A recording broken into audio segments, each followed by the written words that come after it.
We signed 12 guys in the early signing period. You know, we missed on one at the end there. That hurt a little bit, but we feel good about the class we signed. I mean, we got some Virginia kids there. We got some North Carolina kids. We got some kids from up north in Pennsylvania and Jersey. If you can see, it's kind of a lot of offensive linemen, defensive linemen, and we're still not done with the offensive line group. We're so thin in that group this year, so we will probably sign 2 more offensive linemen in the next signing period. But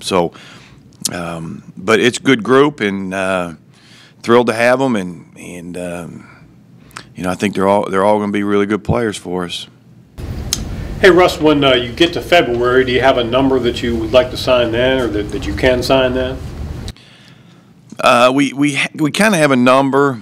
How many we sign in February? I believe we'll sign probably 4 more high school kids in that February signing day, and then what happens with grad transfers and transfers, we'll see moving forward. But you know, I would say probably on February 6th. On February 6th, it'll be probably 4 to 5 more high school guys. Among the offensive linemen, the one that's sort of interesting is Ryan Cowell, because he didn't play offensive line, right, in high school, defensive end, tight end. Mm-hmm. Was everybody projecting him as an offensive lineman, or were you kind of different in that category? No, everybody was projecting him. He was projecting himself. If you see him in person, he's huge. Yeah, 6'5", 295. Yeah, he's a big kid. He can run. Well, you know, a lot of times you do take those tight ends that are bigger kids, and you know, you try to, you know, sometimes you just try to put weight on them and make them tackles because they can run. But you know, we feel good about Ryan, and he can move. He's a physical guy, so I think he's got a bright future. Tennessee connections, obviously. 3 guys from Tennessee. That was presumably from your roots there, recruiting for Chattanooga. Well, Sparky did a great job. You know, he doesn't miss on many as far as identifying players that can play at Richmond, both academically and athletically. Really proud of the job that he does down there. To go into Memphis and get the quarterback was big. You know, we had some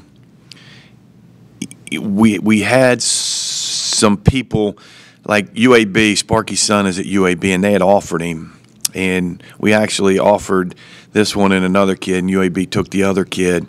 So we had the connection down there. Briarcrest is a great school, and I think Jackson's a really nice dual threat guy. We saw him in all-star practice. He looks really good, and we are so excited to have him. And then the other ones.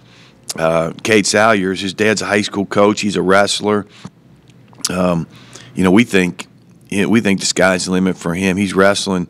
You know, he probably was here on his official visit at about 3:15 after the visit was over, and I think he's got to wrestle at 285. So he got down and actually pinned his first guy in 20 seconds, the next guy in 10 seconds. Pretty athletic guy. His dad's a football coach. You always like those guys. And then Roland Williams is the guy from White Station. That's Micah Breckenridge's school. And the head coach there, I coached at Memphis, Joe Riccone. So we had some connections there.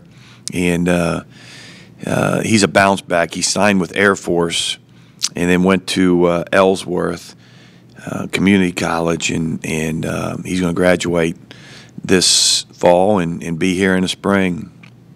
3 years for him. Yes.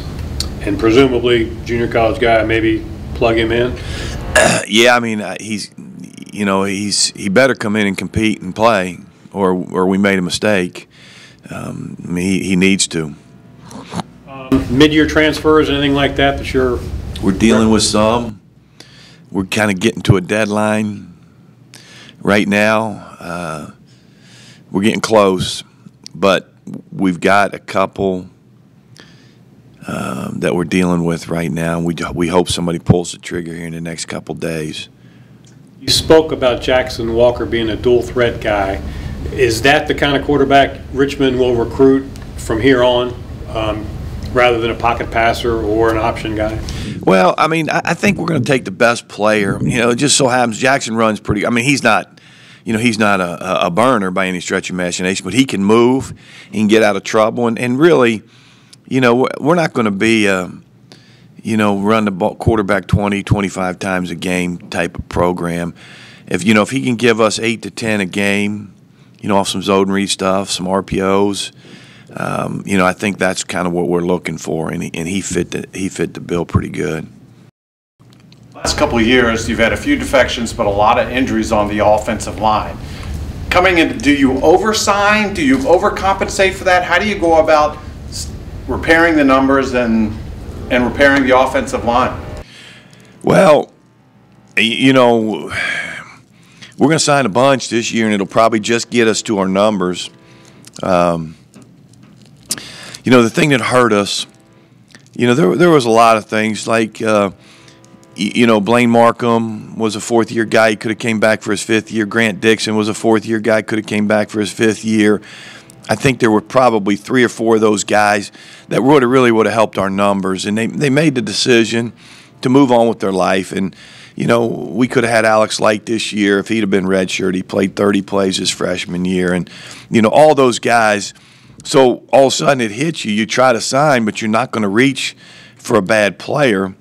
And we lost a kid late last year that would have helped us. And but we like the guys we signed last year. Obviously, Joe Moore and Foster, and then the group. Losing Jack Doherty hurt, and with Clayton McConnell, and so we're going to sign probably 5 this year just to get to our numbers. And that's kind of unheard of there.